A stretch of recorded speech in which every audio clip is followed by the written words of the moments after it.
ان سے 8 لڑکیاں اور 20 کے قریب لڑکے پیدا ہوئے۔ آپ کے ایک بیٹے ابو سلمہ کا شمار بہت ہی بڑے عالموں اور تابعین میں ہوتا ہے۔ گھر والوں سے بہت شفقت کا برتاؤ کرتے تھے۔ آپ ان 10 خوش نصیبوں میں ہیں جنہیں دنیا میں جنت کی خوشخبری سنائی گئی۔ اس کے باوجود آپ آخرت کی بہت زیادہ فکر کرتے تھے، کبھی ایسا کام نہیں کرتے تھے جس سے اللہ ناراض ہو۔ اپنا مال غریبوں، مسکینوں اور حاجت مندوں میں تقسیم کرتے رہتے تھے۔ آپ کو اللہ نے بے انتہا دولت دی تھی، ساتھ ہی دل بھی بہت بڑا دیا تھا۔ ایک روز اپنی ایک زمین 40,000 میں فروخت کی۔ اسی وقت یہ رقم مدینے کے غریبوں اور مسکینوں میں تقسیم کرا دی۔ ایک مرتبہ جہاد کے لیے گھوڑوں کی ضرورت پیش آئی۔ آپ نے 500 گھوڑے دیے۔ ایک دفعہ 500 اونٹ مجاہدین کی خدمت کے لیے پیش کیے۔ ایک اور موقع پر 1500 اونٹ اللہ کے راستے میں دیے۔ 2 اور موقعوں پر نبی صلی اللہ علیہ وسلم نے خرچ کرنے کی ترغیب دی تو آپ نے 40 ہزار نقد پیش کر دیے۔ ایک روز آپ نے غلام آزاد کرانے کی ترغیب دی۔ عبد الرحمن بن عوف نے ایک ہی دن 30 غلام آزاد کر دیے، حالانکہ ایک ایک غلام کئی ہزار میں خریدا تھا۔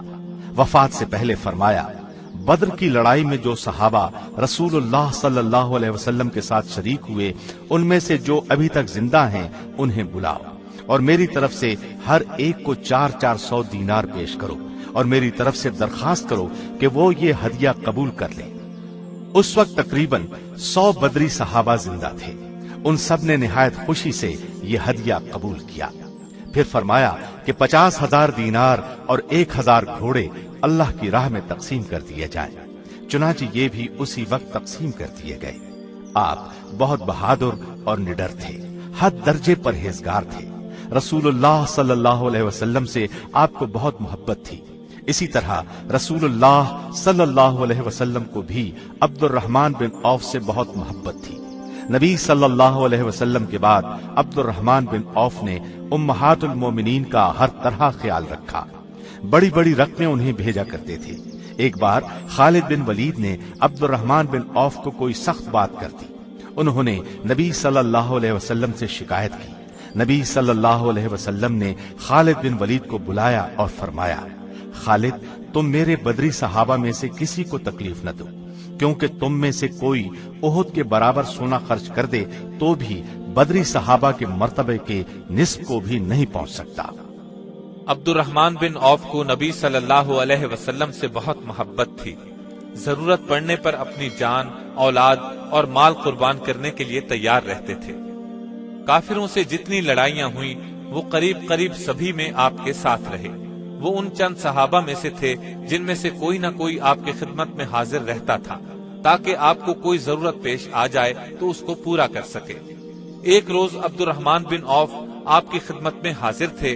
آپ گھر سے باہر نکلے، عبد الرحمن بن عوف بھی آپ کے پیچھے ہو لیے۔ ایسے میں آپ کچھ فاصلے پر واقع ایک باغ میں داخل ہوئے۔ جب آپ کافی دیر تک باغ سے باہر تشریف نہ لائے تو یہ بھی باغ میں داخل ہو گئے۔ دیکھا کہ آپ سجدے میں پڑے ہیں۔ اسی حالت میں بہت دیر گزر گئی۔ عبد الرحمن بن عوف پریشان ہو گئے۔ دل میں خیال گزرا کہ شاید اللہ نے آپ کو اپنے پاس بلا لیا ہے۔ یہ خیال آتے ہی روتے ہوئے آپ کے نزدیک گئے۔ اسی وقت آپ نے سر مبارک اٹھایا اور دریافت فرمایا، عبد الرحمن بن عوف، کیا بات ہے؟ انہوں نے عرض کیا، اے اللہ کے رسول، میرے ماں باپ آپ پر قربان ہوں۔ آپ اتنی دیر سجدے میں پڑے رہے، میں سمجھا کہ آپ ہمیشہ کے لیے ہم سے جدا ہو گئے ہیں، اس لیے مجھے رونا آ گیا۔ آپ نے یہ سن کر فرمایا، اے عبد الرحمن، جبریل مجھے خوشخبری دے رہے تھے کہ جو آپ پر درود بھیجے گا اللہ تعالیٰ اس پر درود بھیجے گا، جو آپ پر سلام بھیجے گا اللہ تعالیٰ اس پر سلام بھیجے گا۔ یہ سجدہ اس خوشخبری کے شکرانے کا تھا۔ ایک دفعہ عبد الرحمن بن عوف نے اپنی کچھ زمین 40,000 میں بیچی۔ اس کا ایک حصہ انہوں نے اپنے خاندان بنو زہرہ کے غریبوں، مسکینوں اور حاجت مندوں میں تقسیم کر دیا۔ ایک حصہ امت کی ماؤں کی خدمت میں بھیج دیا۔ عائشہ صدیقہ کے پاس ان کا حصہ پہنچا تو آپ نے پوچھا، یہ مال کس نے دیا؟ انہیں بتایا گیا کہ عبد الرحمن بن عوف نے زمین فروخت کی ہے اور مال تقسیم کیا ہے۔ سیدہ عائشہ نے فرمایا، مجھ پر اور تم پر سوائے بھلے لوگوں کے کوئی مہربانی نہیں کرے گا۔ اللہ تعالیٰ ابن عوف کو جنت کی نہر سے سیراب کرے۔ رسول اللہ صلی اللہ علیہ وسلم عبد الرحمن بن عوف کو صادق اور سخی فرمایا کرتے تھے۔ ایک دفعہ آپ نے اپنی ازواج مطہرات سے فرمایا، میرے بعد جو شخص تمہاری خدمت کرے گا وہ صادق اور سخی ہوگا، اور یہ عبد الرحمن بن عوف ہی تھے جنہوں نے امہات المؤمنین کی بہت خدمت کی۔ اللہ تعالیٰ کی ان پر بے شمار رحمتیں ہوں۔